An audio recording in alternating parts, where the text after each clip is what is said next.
Olá, paz do Senhor, estamos aqui mais uma vez com mais uma lição da Escola Bíblica Dominical, a lição de número 3. Olha, e essa lição ela traz um tema importantíssimo.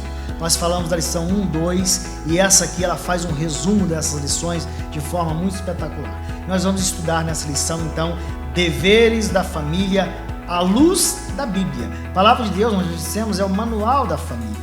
E o textual dessa lição diz assim: mas, olha como é importante, se alguém não tem cuidado dos seus, principalmente os da família, negou a fé e é pior do que o infiel. Ela está lá no 1 Timóteo capítulo 5, versículo 8.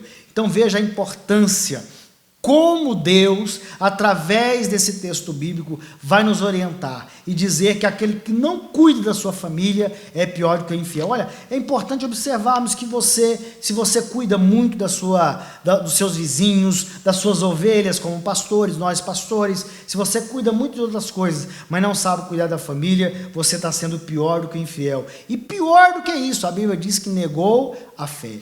Veja a importância da família para a vida do crente. Veja a importância da família para a sociedade. Veja a importância da família para a igreja. Veja a importância da família para Deus. Então é importante, muito importante, repito, importante cuidarmos da nossa família. Muitas vezes nós fazemos isso, não cuidamos das nossas famílias. Cuidamos de todo mundo, estamos sempre prontos para abençoar e para ajudar todo mundo. Mas quando chega a nossa família, é terceiro. Quando nós chegamos à nossa família, fica em último lugar. Muitas vezes nós saíms de casa para o nosso trabalho pela manhã, damos o nosso melhor para todo mundo, damos o nosso melhor para o nosso chefe, damos o nosso melhor para os nossos superiores, para o banco, muitas vezes damos o nosso melhor para aqueles na rua que nós muitas vezes nem conhecemos, e quando chegamos em casa, nós damos o nosso pior para a nossa família. Nós damos o nosso cansaço, a nossa falta de paciência, a nossa falta de decisão nas coisas, mas é importante observarmos. Vamos zelar a nossa família, para que a nossa família seja uma família bem-sucedida. E no tópico 1, os deveres que competem ao casal. O marido e a mulher são o esteio, ou seja, a base, é a coluna, é o alicerce da família. Então, cada um de nós devemos observar os deveres que nós temos no seio da família, em relação ao marido e à mulher e em relação aos filhos. Então, o tópico número 1.1 vai nos dizer deveres do marido. A Bíblia vai dizer em Efésios capítulo 5, muitos conselhos para que o homem seja o homem da casa. Diz assim, olha, o marido deve amar a esposa como a si mesmo. Quem não ama a si mesmo, como irá amar alguém? Deve amar a esposa como Cristo amou a igreja. Eu sempre digo, a Bíblia vai dizer que como Deus amou o mundo, como Cristo amou a igreja, de que forma ele entregou a sua vida. E a própria palavra de Deus vai nos ensinar que nós devemos amar a nossa vida entregando a nossa vida pela nossa esposa. Se Cristo amou a igreja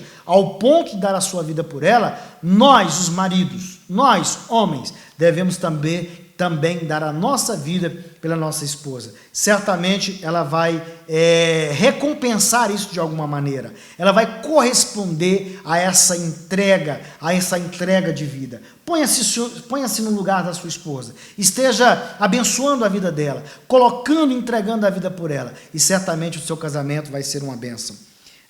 Assumir também o marido o papel de cabeça da casa, o papel de sacerdote, o papel de provedor na família, para que a sua família seja uma bênção. Deus deu essa tarefa para o homem, ele tem que ser o provedor. Por mais que a mulher trabalhe fora, por mais que a mulher tenha algum ganho, o homem é o provedor.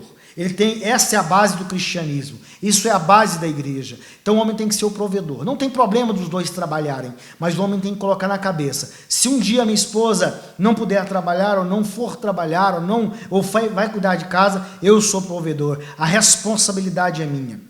Tópico 1.2, deveres da mulher. A mulher deve ser submissa aos seus maridos, como Cristo, como a igreja é submissa a Cristo. Veja bem, a palavra submissão, por muitos anos, ela vem sendo motivo de muita discordância ou de muitas interpretações. Mas o correto é que a palavra submissão, ela significa missão conjunta. É como se um comandante, um general, recebesse uma missão e essa missão ele entregasse aos seus subalternos. A missão é uma só, mas todos aqueles caminham junto em direção de um alvo. Isso é submissão. A mulher não foi tirada, como uma pessoa disse alguma vez, não foi tirada dos pés para que não fosse pisada, não foi tirada da cabeça para que não estivesse acima do homem, não foi tirada das pernas para que estivesse também abaixo, mas foi tirada do lado, da costela, para que pudesse caminhar juntamente com o homem, para que pudesse vivenciar as situações com o homem. Então, mas a mulher precisa estar submissa, entender que o homem é o cabeça da casa, deixar que ele tenha o controle da casa.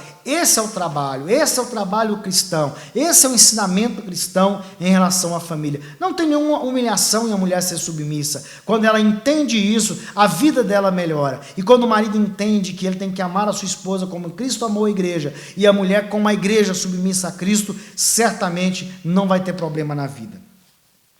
E os deveres mútuos? As atividades domésticas são responsabilidade dos dois, a vida em casa é responsabilidade dos dois. Muitos maridos não querem ajudar em casa, não querem fazer a tarefa doméstica, pode ajudar, não tem nenhum problema. A mulher se cansa também de ficar trabalhando em casa. Quando os dois trabalham, chega junto, façam os trabalhos juntos. Isso é carinho, é amor, é fidelidade, é paixão. Quando nós temos isso no nosso relacionamento, certamente é bem melhor. O acompanhamento dos filhos na escola é um trabalho dos dois, o acompanhamento do crescimento dos filhos, o acompanhamento da vida dos filhos, participação é dos dois. O marido deve ajudar nas tarefinhas da criança, deve ajudar os filhos na dificuldade da escola, da faculdade, se eles puderem ajudar. É muito bom, mas estar perto, sabendo o que está acontecendo, é melhor ainda. É a atividade dos dois. O homem muitas vezes quer deixar a criação dos filhos na mão da esposa, mas isso não é correto, tem que ser os dois devem participar. O homem ensinar o filho como ele deve respeitar a mãe, como a filha deve respeitar a mãe ensinar como a filha e o filho devem respeitar o pai. Essa é uma atividade conjunta que os dois devem exercer. Tópico 2, deveres que competem aos pais. Os pais são o espelho para os filhos. Tudo isso vai refletir na vida conjugal. Tudo isso vai refletir na vida dos filhos. Tudo isso vai refletir na história dos seus filhos. 2.1. Criar os filhos na admoestação ou no ensinamento de Deus. Em Provérbios 22:6, a palavra de Deus vai nos dizer que nós devemos ensinar a criança no caminho, não é o caminho, não é dar uma direção para o filho, não. O pai deve andar no caminho, é durante a caminhada, subentende-se que já está na direção certa, é durante a caminhada que ele vai ensinar para os filhos, para que eles possam conhecer a Deus, conhecer a palavra de Deus, saber o que Deus tem para a vida deles, orientar na hora de escolher uma profissão, orientar o ministério. É no caminho, é durante a caminhada fazer aquilo que é necessário. Os pais não devem deixar para a escola, para a igreja, para outros segmentos da sociedade, educar e ensinar os seus filhos, não. Isso é uma tarefa que completa, que ajuda, mas a educação é feita na família. Isso não pode se abrir mão. Os pais não devem abrir mão disso.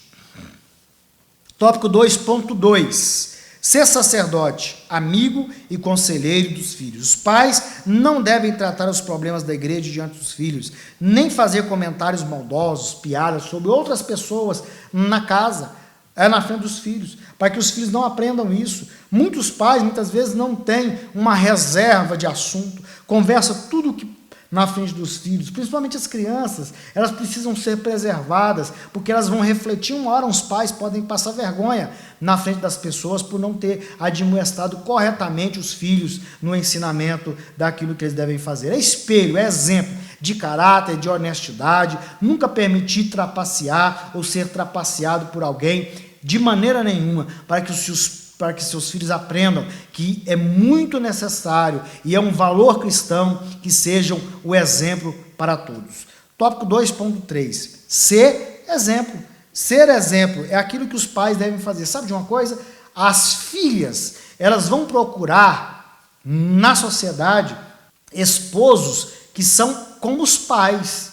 Então, se os pais forem um exemplo de vida para as filhas, junto com a esposa, sendo carinhoso com a esposa, O referencial para essas filhas vai ser o pai. Então ela vai procurar um homem carinhoso, um homem que vai ser cuidadoso, cabeça da casa, para que ela possa casar. Tem muitos casamentos hoje que não dão certo porque o pai não foi um exemplo. Então ela não teve um referencial para escolher alguém para que ela pudesse se casar. Ela não soube escolher. Então um homem violento escolhido para cuidar dela, muitas vezes para ela aquilo se tornou normal, o que o pai era. Um homem mal educado não vai fazer diferença na filha. E quando ela encontra muitas vezes uma pessoa com caráter diferente, com forma diferente, um homem mais educado que o pai, um homem mais carinhoso do que foi o pai, ela talvez vai se apaixonar de uma forma tão angustiante até, que ela não vai querer largar aquilo por nada, e às vezes aquilo vai fazer sofrer. Da mesma forma o filho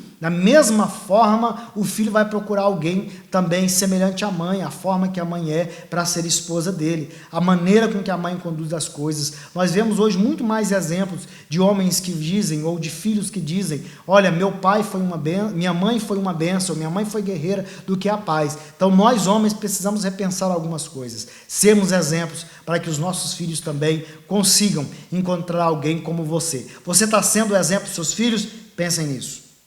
Deveres que competem aos filhos, os filhos também têm deveres. A Bíblia diz que honrar aos pais é um mandamento que tem promessa. É um mandamento que, se você honrar os seus pais, você vai viver muito tempo. Ou seja, a garantia de viver bem, de viver com tempo, com felicidade, é honrar aos pais. Os pais precisam respeitar, precisam respeitar os seus filhos. Os filhos devem respeitar os seus pais de maneira que eles possam, os pais, sentir orgulho desses filhos. Os filhos não podem de maneira nenhuma perder o respeito pelos seus pais, eles não podem de maneira nenhuma perder a essência de estar abençoando os seus pais quando eles estiverem mais velhos, de honrá-los, de citar o nome deles, de colocar eles numa plataforma e dizer, estão aqui os meus pais, eles são meus exemplos de vida. Então nós precisamos pensar como filhos, como nós estamos tratando os nossos pais. Honrar e respeitar e obedecer os pais é o mandamento importante para a vida da nossa família. É o tópico 3.1 que está dizendo isso.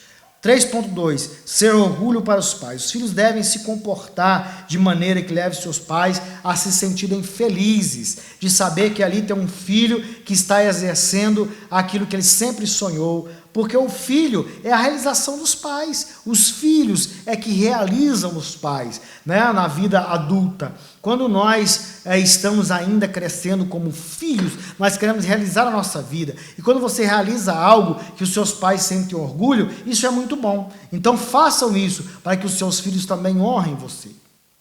3.3, acatar a correção e a disciplina dos pais. Nós precisamos sempre pensar nisso. Filhos, vocês devem acatar, seus pais sempre sabem o que é melhor para a sua vida.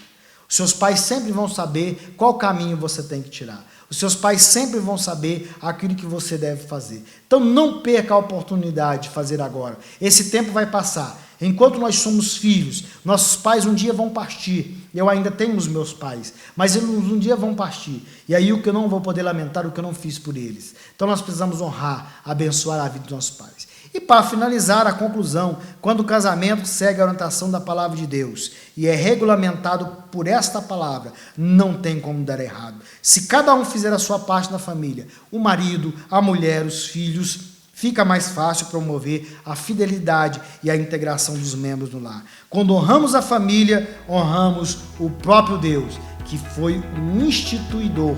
A ideia partiu dele. Então a nossa família é uma ideia de Deus. Deus abençoe a todos em nome de Jesus.